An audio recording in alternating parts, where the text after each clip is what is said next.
welcome back to Udi Kudi Stories. Jadi, mungkin kalian udah tadi lihat di thumbnailnya.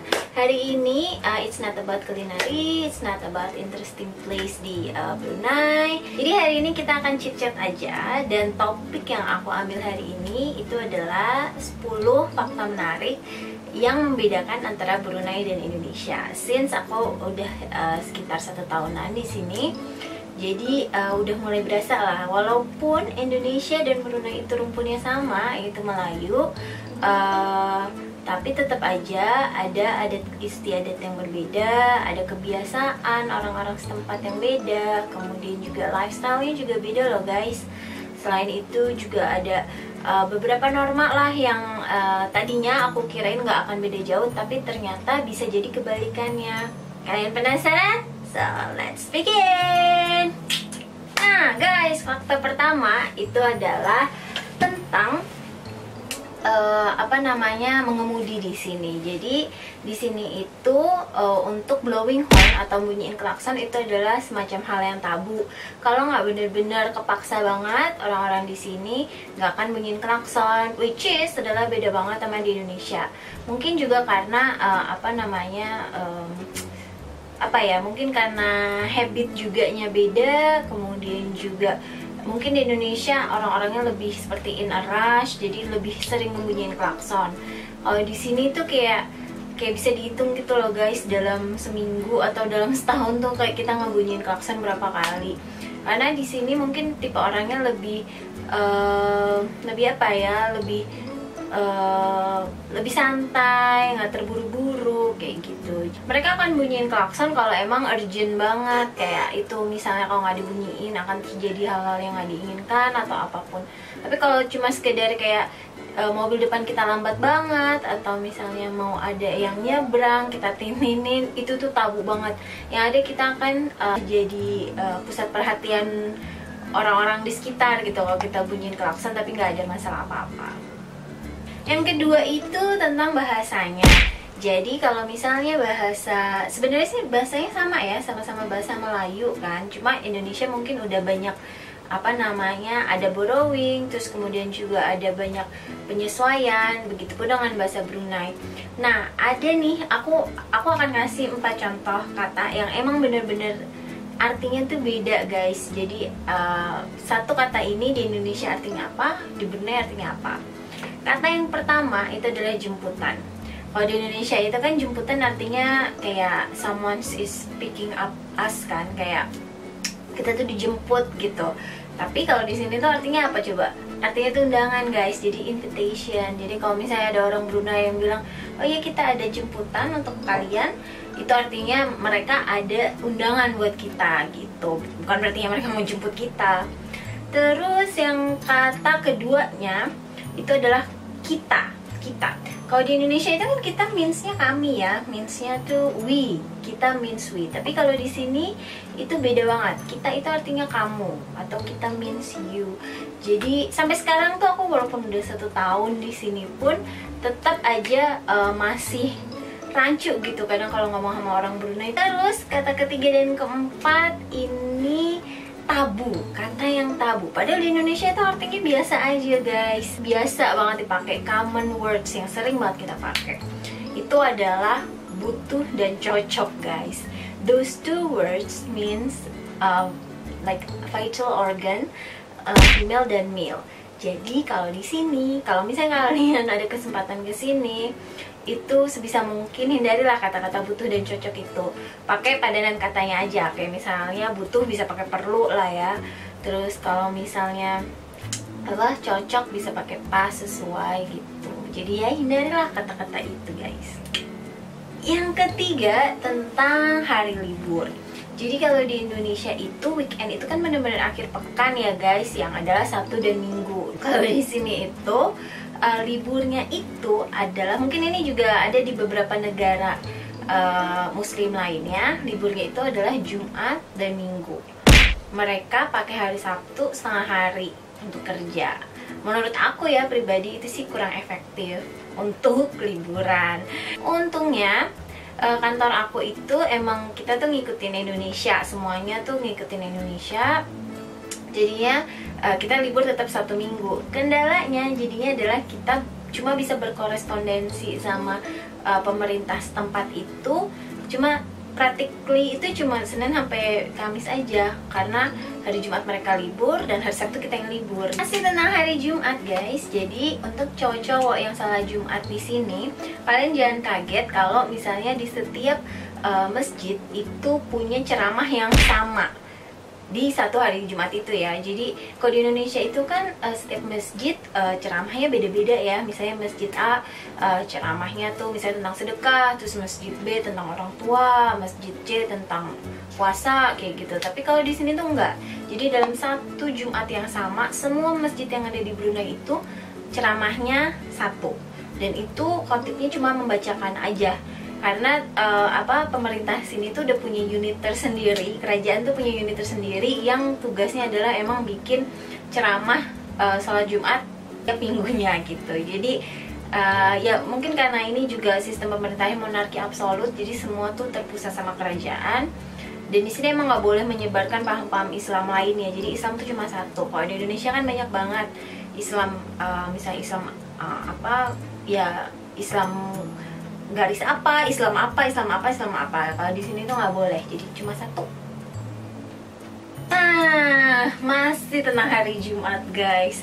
Jadi bedanya di Indonesia dan di Brunei adalah setiap sholat Jumat yang adalah jam 12 sampai jam 2 itu tuh semua transaksi jual beli atau apapun yang ada di Brunei itu stop, bener-bener stop. Mungkin kayak di Arab kali ya, aku nggak tahu sih, aku nggak pernah ke Arab juga.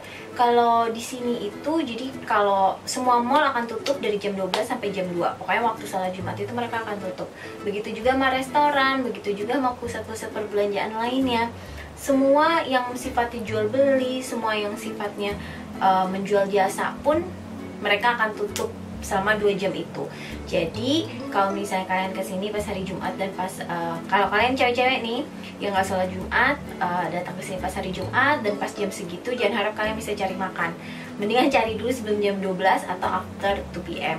Kalau di Indonesia itu kan semua tetap berjalan ya guys, jam 12 sampai jam 2 itu tetap berjalan apapun itu gitu. Itu sih cukup mengagetkan sih awalnya, karena biasanya aku akan makan siang kalau pas sholat Jumat, tapi ternyata di sini nggak bisa.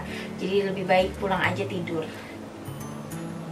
Next, di sini juga ada guys hewan-hewan yang berkeliaran tanpa majikan lah ya. Jadi kalau di Indonesia itu yang paling banyak apa sih guys? Hewan-hewan yang berkeliaran gitu. Banyak kan kucing, terus ayam, di beberapa tempat mungkin bebek, burung kayak gitu kan. Nah kalau di sini tuh beda.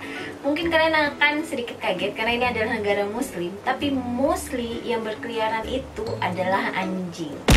Malah aku hampir nggak pernah deh ngeliat stray cats gitu, apalagi ayam berkeliaran. Biasanya tuh jarang banget. Jadi di sini tuh banyak banget anjing-anjing yang berkeliaran, dan luckily mereka itu nggak barking ataupun nggak menggigit. Jadi nggak takut lah kita untuk misalnya jalan di deketnya anjing-anjing itu, dan mereka juga maksudnya nggak menyerang atau nggak apapun. Jadi aman sih semuanya. Next, penggunaan bahasa. Di sini emang mother language-nya sih bahasa Melayu ya guys, tapi rata-rata orang Brunei itu jago-jago banget bahasa Inggrisnya. Gape banget, beda sama di Indonesia. Di Indonesia emang udah mulai banyak sih, maksudnya kayak anak-anak kecil yang pada jago bahasa Inggris segala macam. Tapi biasanya generasi yang agak older generasi yang lebih tua tuh biasanya nggak segape seperti di sini. Di sini tuh kayak mereka tuh bahkan aku pernah tahu beberapa anak-anak Brunei itu lebih gape bahasa Inggris daripada bahasa Melayunya. Jadi emang di sini bahasa Inggris is a must, tapi Sultan itu tetap minta semua penduduknya untuk tetap bisa berbahasa Melayu dan menggunakan itu sehari-hari. Di sini tuh mungkin sekitar 90% orang Brunei-nya tuh bisa bahasa Inggris, walaupun pedagang-pedagang di pasar. Di Indonesia kan belum ya, but hopefully.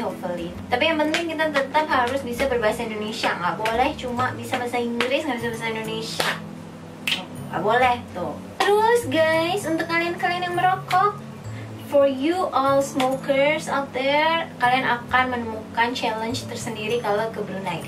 Karena rokok di Brunei is such an illegal thing. Di sini tuh nggak boleh semua warung itu, semua toko swalayan ataupun toko kelontong atau apapun itu, mereka itu dilarang keras untuk menjual rokok, sama dengan halnya alkohol guys. Jadi untuk kalian yang smokers, kalian harus menemukan cara-cara tersendiri lah yang aku nggak bisa kasih tahu since I'm not a smoker.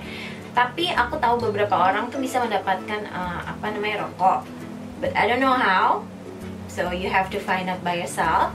Tapi kalau misalnya kalian kelihatan merokok di pinggir jalan atau apapun, pemerintah juga nggak akan seenaknya ngegerebek kalian terus ngangkut terus di penjara, enggak. Tapi yang penting mereka nggak membolehkan untuk semua pedagang yang ada di Brunei untuk menjual rokok. Terus next juga ada tentang SIM card nih guys. SIM card itu di Indonesia itu untuk dapat nomor HP itu kan gampang banget ya. Kalian misalnya keluar aja ke warung-warung gitu, mereka jual nomor SIM card kan. Tapi kalau di sini tuh nggak bisa. Kalian cuma bisa dapetin nomor SIM card itu di outlet resminya provider. Jadi di sini ada 2 provider yang paling gede, itu Progressive dan DST. Yang DST ini yang paling gede deh kayaknya deh. Nah itu kalian cuma bisa ngedapetin nomor HP itu belinya ya di official outletnya mereka gitu, yang nggak terlalu banyak sebenarnya di seluruh Brunei ini. Tapi kalau kalian mau kesini dan kalian cuma mau visiting dan kalian bingung gimana, itu kalian bisa nemuin 2 outlet provider itu di bandara. Jadi mereka menjual paket yang kayak untuk 3 hari atau 1 minggu, yang pokoknya untuk visiting only. Itu jadi once kalian living Brunei, nomor itu akan di-dismiss dan dinonaktifkan. Nah, I'll give you one extra fact yang membedakan Indonesia dan Brunei. Yaitu mungkin ini juga banyak sih di negara lain, tapi itu maksudnya ya mereka Eropa lah ya. Kalau misalnya ini kan Brunei nih maksudnya cukup dekat dari Indonesia, tapi cukup berbeda dari sisi transportasi. Jadi kalau misalnya kalian mau berhentiin bis itu kalian harus di halte atau di terminal, dan kalian juga turunnya harus di halte yang udah ditentuin dan juga di terminal. Jadi nggak bisa kayak di Indonesia yang kita mau turun di mana kita bisa bilang kiri pak, stop pak, kiri pak, stop pak, kiri pak, stop pak. So guys, that's a wrap. Jadi itu tadi adalah fakta-fakta menarik yang itu sebenarnya sih hasil observasi kecil aku aja sih selama setahun di sini gitu. Dan ternyata bener loh, walaupun kita negaranya tuh deketan, walaupun sama-sama di negara ASEAN, walaupun kita Brunei itu kan ada di ujungnya Pulau Kalimantan ya guys, maksudnya, tapi tetap aja namanya negara lain, itu pasti beda budayanya, beda adat istiadatnya, beda kebiasaan, lifestyle-nya, norma-normanya juga beda. Jadi moral message-nya untuk di video kali ini, kalau misalnya kalian mau ke luar negeri, mau tinggal di sana atau bahkan cuma visiting untuk wisata aja, itu sih sebisa mungkin kalian pelajarin dulu kebiasaannya di negara tersebut gitu. Dan make sure kalian tuh nggak salah bersikap atau bertindak karena bisa fatal guys. So hopefully this video is quite useful buat kalian yang mau datang ke Brunei, either itu mau visit aja, either itu mau kerja atau mau sekolah. Hopefully ini bisa ngasih kalian sedikit insight sih, sedikit pandangan di Brunei itu kayak gimana, bedanya sama Indonesia kayak gimana, kayak gitu. Jadi untuk kalian yang suka sama video ini, don't forget to hit the like button. Terus juga yang belum subscribe, monggo subscribe. Terus kalau mau leave some comments here down below, atau kalau kalian mau minta video apa, atau mau minta aku nge-review apa di Brunei, go ahead leave some comments here. Terus kalaupun kalian punya teman yang mau ke Brunei, kalian bisa share this video to all your social media. So guys, hope you enjoy this video. Thank you for watching and do this out.